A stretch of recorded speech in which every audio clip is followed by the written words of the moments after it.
दुनिया कुरान को पढ़कर साइंसदां बन गई। लोग कुरान की उंगली पकड़कर चांद पर पहुंच गया, और कुरान मेरे लिए आया था। आज हम भटक रहे हैं। आज मेरे घर में बरकत नहीं है। जानते क्यों नहीं है?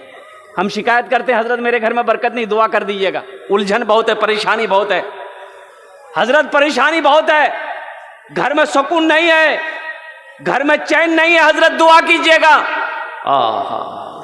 चैन वाली किताब थी, तुमने उसे तिलावत करना छोड़ दिया।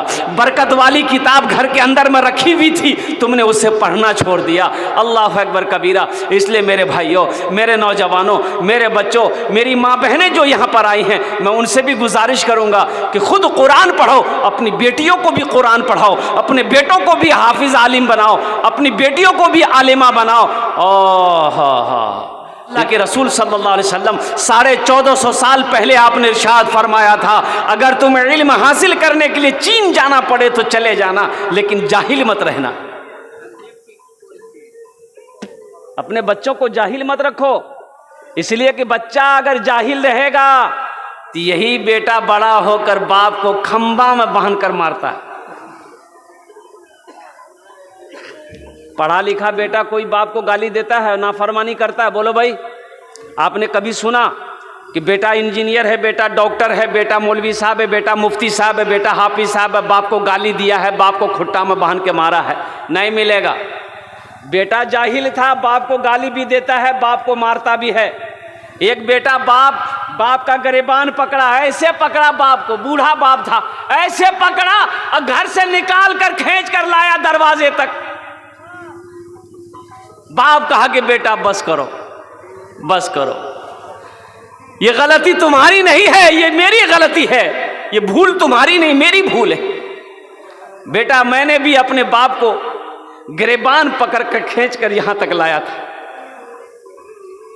इसलिए कि मेरा बाप भी मुझे पढ़ाया नहीं था। और वही आलम तुम्हारा है कि मैंने तुम्हें तालीम नहीं दिया, मैंने तुम्हें पढ़ाया नहीं, जिसकी जाहिलियत की वजह से तुम मेरे गिरबान में हाथ डाले हो, मेरे गिरबान को पकड़कर तुम यहां तक खींच कर लाया। ये अल्लाह का बदला है मेरे भाइयों, मेरे नौजवानों। इसलिए अपने बच्चे को तालीम से आरास्ता करो, अपने बच्चे को तालीम दो, अपने बच्चे को कुरान पढ़ाओ, अपने बच्चे को अंग्रेज़ी पढ़ाओ, अपने बच्चे को हिंदी पढ़ाओ, अपने बच्चे को संस्कृत पढ़ाओ, जो भाषा हो, तालीम जो भी हो, लेकिन सबसे पहले अपने बच्चे को कुरान पढ़ाओ। अल्लाह के रसूल इरशाद फरमाते हैं कि जिस घर में सूरे वाक़िया की तिलावत हो जाए, उस घर में कभी फाका नहीं होगा, उस घर में कभी फाका नहीं होगा जिस घर में सूरे वाक़िया की तिलावत हो जाए। अच्छा, आयतुल कुर्सी कहती है, जो मुझे रात में, भाई आयतुल कुर्सी जानते हैं ना? जानते हैं ना? अल्लाहु ला इलाहा इल्ला हुवल हय्युल क़य्यूम ला ताख़ुज़ुहु सिनतुन वला नौम लहू मा फ़िस समावाति व मा फ़िल अर्द मन ज़ल्लज़ी यशफ़अु इंदहु इल्ला बिइज़्नि यअलमु मा बैना अयदीहिम व मा ख़ल्फ़हुम वला युहीतूना बिशैइन मिन इल्मिहि इल्ला बिमा शाअ वसिअ कुर्सियुहुस समावाति वल अर्द वला यऊदुहु हिफ़्ज़ुहुमा व हुवल अलिय्युल अज़ीम। ये आयतुल कुर्सी कहती है, जो मुझे रात में 3 मरतबा पढ़ लेगा, वो मीठी नींद सो जाए, उस घर की हिफाजत मैं करूंगा। आयतुल कुर्सी कहती है, जो रात में मुझे 3 मरतबा पढ़कर सो जाए, उस घर की हिफाजत सुबह तक मैं करूंगी। ना कोई चोर चोरी कर सकता है, ना कोई डाकू डाका डाल सकता है, ना आग उस घर को जला सकती है। कुर्बान जाओ। और सूरे यासीन कहती है कि जो मुझे सुबह तिलावत कर लेगा, शाम तक मैं उसकी हिफाजत करूंगा।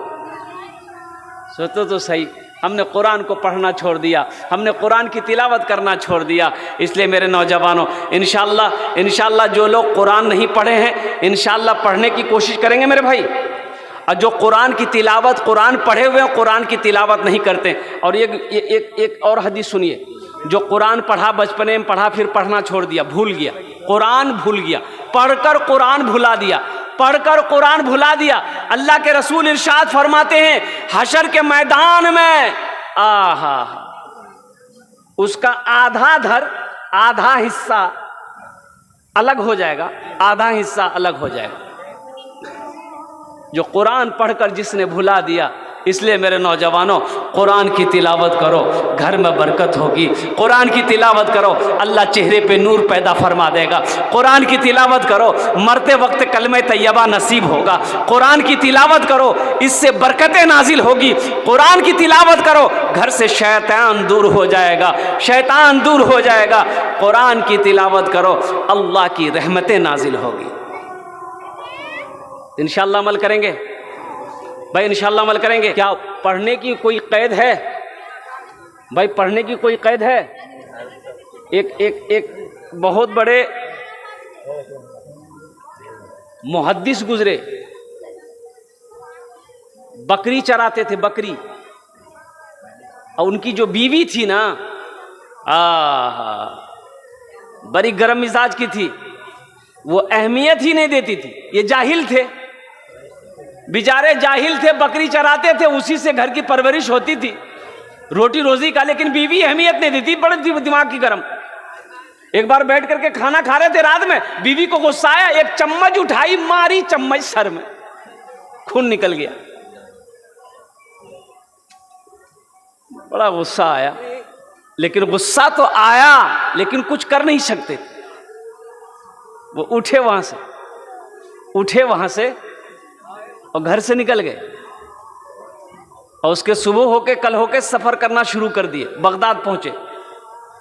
बगदाद पहुंचने के बाद मदरसे में गए।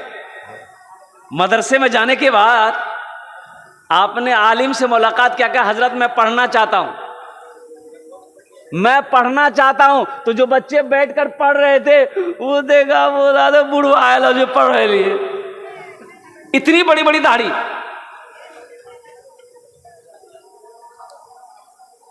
इतनी बड़ी बड़ी दाढ़ी थी।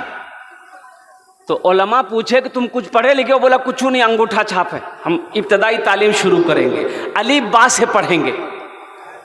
नहीं, बोला ठीक है। फिर शर्म आई, निकल गए मदरसे से। प्यास लगी, एक कुएं के पास गए, देखा एक औरत पानी निकाल रही थी, रस्सी डोल से, रस्सी से कुएं से पानी निकाल रही थी। तो देखिएगा, वो रस्सी के घिसने से वो जो कुएं का पाट होता है ना, पत्थर का होता है ना, वो उसमें निशान लगा हुआ था। तो बुजुर्ग को समझ नहीं आया। ये अल्लाह वाले ने पूछा उस औरत से कि बेटी ये निशान कैसा निशान है? किसी ने काट दिया पत्थर को? बोला नहीं बाबा, हम लोग रोजाना पानी निकालते हैं ना, ये रस्सी के घिसने की वजह से, रस्सी के सटने की वजह से ये पत्थर में निशान पड़ गया है। तो सोचने लगे कि एक रस्सी कमजोर सी है, एक पत्थर को काट सकती है, तो हम पढ़ क्यों नहीं सकते? हम जरूर पढ़ेंगे। फिर मदरसे में दोबारा गए, कहा कि हजरत आप मेरा दाखिला ले लीजिए, मैं पढ़ना चाहता हूँ। अल्लाह अकबर कबीरा, कुर्बान जाओ। ओहो, वो अल्लाह के बंदे दाखिला ले लिया, पढ़ना शुरू किए। 40 साल की उम्र में पढ़ना शुरू किए। जानते हैं, बहुत बड़े मुहद्दिस बने, किताब लिखी। पढ़ने की कोई उम्र कैद नहीं है, आप भी पढ़ सकते हैं। मैं तो कहता हूं कि मौलाना कासिम नदवी साहब ने जो ये मदरसा खोला है, जो ये पब्लिक स्कूल खोला है, कि आप रोजाना 15 से 20 मिनट नहीं निकाल सकते? ये अफसोस का मकाम है कि मुसलमान हो, कुरान पढ़ना ना जानता हो, मुसलमान का बच्चा हो, कुरान पढ़ना ना जानता हो, मुसलमान की बच्ची हो, कुरान पढ़ना ना जानता हो। ये अफसोस, सद अफसोस। अच्छा, जब इंतकाल हो जाएगा तो कब्र में जब फरिश्ते सवाल करेंगे तो वो अंग्रेजी में करेगा? अरे बोलो ना भाई, हैं? अरे बोलो ना भाई, बोलो ना। अरबी में करेगा कि उर्दू में करेगा? हिंदी में, संस्कृत में, अंग्रेजी में कुछ चलेगा? तुम अरबी में सवाल होगा, मन रब्बो का, तुम्हारा रब कौन है? तुम क्या कहोगे? नहीं, हम अरबी कहाँ पढ़े, हम तो अंग्रेजी में बोलेंगे। फरिश्ता कहेगा। तो इसलिए मेरे नौजवानों, कुरान पढ़ो, कुरान पढ़ो। खैरुकुम मन तअल्लमल कुरान व अल्लमहु, अल्लाह के रसूल इरशाद फरमाते, तुम में सबसे बेहतर वो है जो कुरान सीखे, दूसरों को सिखाए। मैंने 65 साल से लेकर 75 साल के 5 बूढ़ों को कुरान पढ़ाया अल्हम्दुलिल्लाह। मैंने, जिनकी उम्र 65 साल से लेकर 75 साल की उम्र थी, अल्हम्दुलिल्लाह 6 से 7 महीने लगे, कुरान पढ़ना सीख गया। अब मेहनत करके तो आप मोहब्बत, देखिए कुरान ये कहता है कि तुम जो हमसे मोहब्बत करता है, जो मुझे सीने से लगाता है, जो हमसे मोहब्बत करता है, जो मुझे सीने से लगाता है, हम उसको जमीन की पस्ती से उठाकर आसमान की बुलंदी पे पहुंचा देते। मोहब्बत करके तो देखो, इसे अपना करके तो देखो, इनसे प्यार करके तो देखो, ये कुरान सीने में उतरता चला जाएगा। सहरा में, जंगलों में, बयाबान में पढ़ो, मीनार गिर पड़े हैं तो मैदान में पढ़ो, ये बेखबर नजूमी तुम्हें क्या बताएंगे, कल होने वाला क्या है ये कुरान में पढ़ो। तो इंशाल्लाह नौजवानों पढ़ोगे कुरान? भाई कुरान पढ़ेंगे? कितने लोग कोशिश करेंगे इंशाल्लाह कुरान पढ़ने की? हाथ उठाओ, इंशाल्लाह देखना चाहता हूँ। अल्हम्दुलिल्लाह। अच्छा, हाथ तो हम लोग बहुत जल्दी उठा देते हैं, हाथ उठाने में पीछे नहीं है। हाँ, देखिए बहुत ज़रूरी है मेरे भाई, मौत तो पीछे खड़ी है, मौत पीछे खड़ी है, कब मर जाए कब मौत आ जाएगी कहना मुश्किल है। इसलिए मेरे भाइयों, नमाज़ों की पाबंदी हो और साथ ही साथ आखिरत की तैयारी हो। और ये वो किताब है कि जिस किताब को छू लो, छूने का अल्लाह सवाब दे देगा। जिस किताब को देखो, देखने का अल्लाह सवाब दे देगा। जिस किताब को सुनो, अल्लाह सुनने का सवाब दे देगा। और जिस किताब को पढ़ो तो फिर उसका मकाम क्या कहने। अल्लाह के रसूल सल्लल्लाहु अलैहि वसल्लम इरशाद फरमाते, जो कुरान को देखेगा अल्लाह उसके गुनाहों को माफ़ कर देगा। सुभान अल्लाह बोले दा माशाअल्लाह। जो कुरान को देखेगा, जो कुरान को देखेगा, अल्लाह उसके गुनाह को माफ़ कर देगा।